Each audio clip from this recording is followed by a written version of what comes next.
Hello guys, welcome back to another video. This time we're going to be talking about the National Popular Vote Interstate Compact. So basically, it's a plan that the Democrats have came up with, a way of ending the Electoral College as we know it. So the plan is basically, so far they have 195 electoral votes. When they hit 270 electoral votes in total of all these green states, I'll show you this. This is the current map. So all these green states are in the compact. It's basically going to stipulate, if they hit 270, it's going to stipulate that whoever wins the popular vote of America, all these electoral votes that number up to 270, they all go to the popular vote winner. But the issue for the Democrats is they only have 195. They need about 85 more or so. So here's all the potential states covered in yellow as of right now. But I'm going to go over how they can do that and its effects on the Electoral College and on the Republican Party as a whole as well. So overall, I think a national popular vote interstate compact would definitely benefit the Democrats overall because they do have a popular vote advantage in America. So the most likely states that they would need, and they need the Democratic governor, and they need a trifecta. So Minnesota is a potential state. I'm going to cover that. We put the chart leans up. For some reason, they're not. So Minnesota is definitely one of those candidates. Michigan, I would also think is one of those candidates. Pennsylvania, another potential one. Arizona, I would say as well. Maine, I would put that as well. They have a Democratic governor, but I'm not sure how the district would work with Maine second. I think Maine second and Nebraska second are like off the table in total. And with Nebraska, Republican governor, so that's off the table as well. I'm just going to color states in red that I think are off the table, even though for the Republicans, but they wouldn't win Nebraska second. That's for sure. But Texas is off the table. I don't even think, even with a Democratic governor, that they'd even be interested in joining this compact. I think they'd want their state to be just decided by electoral vote. Nevada currently just elected a Republican governor, so that's off the table so far.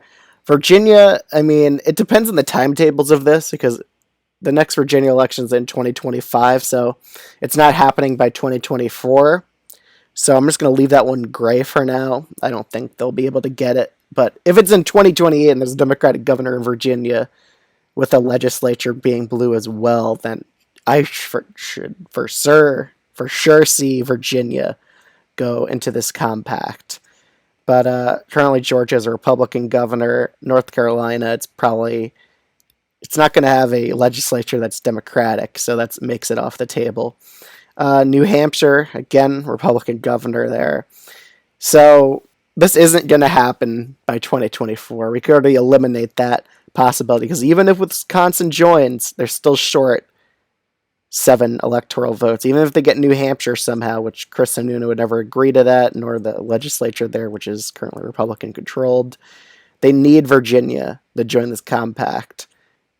That's pretty much it. So by 2028, this is more realistic than 2024, because 2024, it's basically impossible. Republicans would not agree to that. But the most likely coalition in 2028 would be Virginia and New Hampshire joining the compact, and that brings them up to 280 electoral votes to Republicans, 258.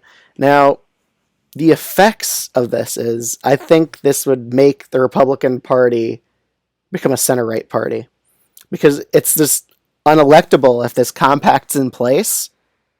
Republicans just can't win because they're always losing the popular vote because of their very right-wing positions. I mean, the Republican Party is definitely a lot more right-wing than the Democratic Party is left-wing. We just see that with the moderates and the Democratic Party winning again and again in these primaries nationwide, and more of the Democrats are more moderate than progressive or more left-leaning. So this is a hypothetical election if the national compact was in place. So it kind of looked like something like this. Nebraska second's likely blue because again, it's probably going to go Democratic, but this is just assuming what would happen. But let's say a Republican wins a popular vote. Let's say the Republicans become a center-right party. They moderate on issues of abortion, uh, health care, Social Security. If they completely moderate on that and they compete in these more suburban and urban areas, then let's say they win the popular vote. Let's see how the electoral map fills in Republican. And the only place that isn't um, Republican would definitely be Nebraska second because it's a district, so it really wouldn't function that well. So this is what if the the compact was in place, the map would look like this if the Republicans won the popular vote. And I do think the compact stipulates that this would happen. So no Democratic governor can like reject to give their electoral votes to the Republican. I think the compact would definitely force their hand and force it this way. But overall, I think it would be a good idea at reforming the Electoral College. Another potential idea for reforming the Electoral College is to make it proportional.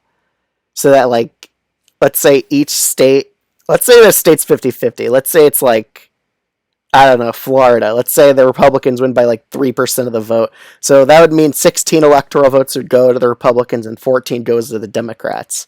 That's just an example of a potential fix, a proportional electoral college. But that probably wouldn't happen because, again, there's faithless electors. And that would just make the process extremely complicated because some states just allow faithless electors while others just replace them. And it's going to be very hard for that proportional electoral college reform to go in unless those delegates were strictly to that party they were won by. That's a potential fix to that issue. But I do think the National Compact would be an interesting idea. Another idea is they pretty much double the size of the Electoral College.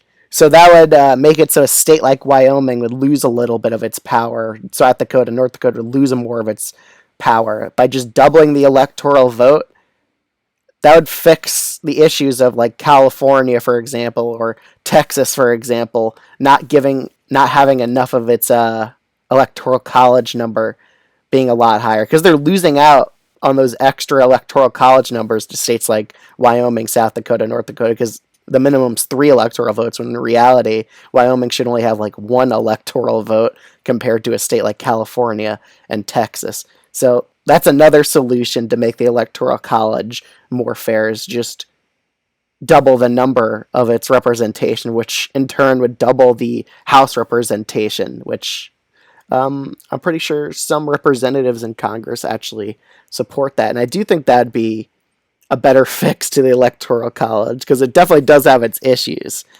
But what would I be in favor for?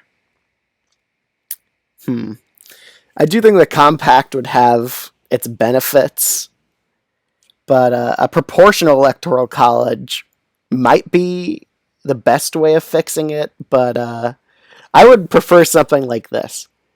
I would prefer a proportional Electoral College with the double electoral vote. So Wyoming wouldn't have this disproportionate amount of electoral influence just because it's the minimum electoral college votes it could have is 3. By doubling that electoral college vote, making it so there's a lot more representatives and electors in the electoral college, I think that would be a good way of remedying that a Californian's vote or a Texan's vote is a lot less powerful than like someone in Wyoming or South Dakota or North Dakota, because their share of power per person's a lot higher due to that thing with the Electoral College. But I do think that would be a good fix.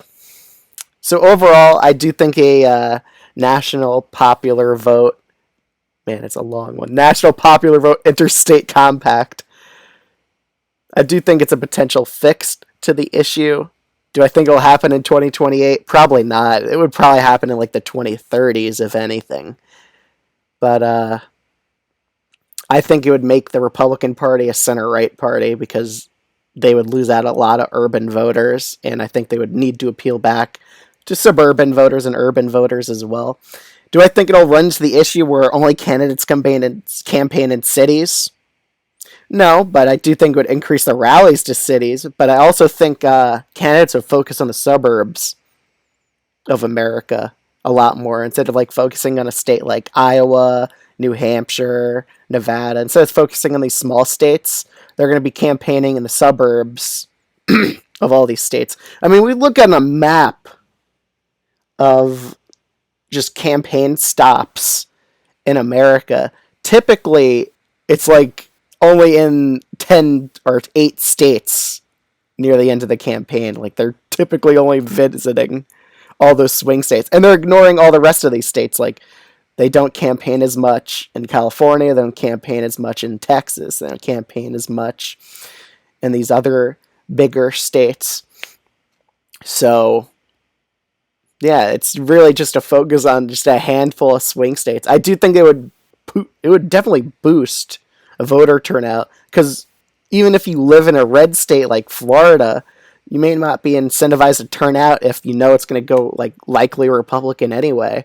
But it would mean you would feel that your vote counts, and that would increase the voter turnout overall in America. So I do think the compact probably would be a good idea, in that it would boost voter turnout. It would make everyone's vote count the same, and it would get rid of this issue where someone doesn't win the popular vote, and it's really kind of unrepresentative of who they're really elected. Like, if we look at every other country in the world, they do it based off popular vote. So maybe it's a time to move past the Electoral College, because no other country elects a leader like this. But the compact's probably honestly the best fix to the system, and now I'm kind of just talked myself into supporting it after I said I wanted a proportional electoral college. But honestly, I think the compact would be a good idea. It would make the parties, or just make the country a lot more representative. It would prevent that issue of the popular vote not electing the leader, which honestly every other country in the world elects it by popular vote. I don't see what it's such an issue for America to elect its leader by popular vote. You still have the Senate and the House of Representatives to have divided power. It's not like the president will decide everything. But that's just my take on it. So let me know what you think of this video in the comments below, and I'll see you guys in the next one.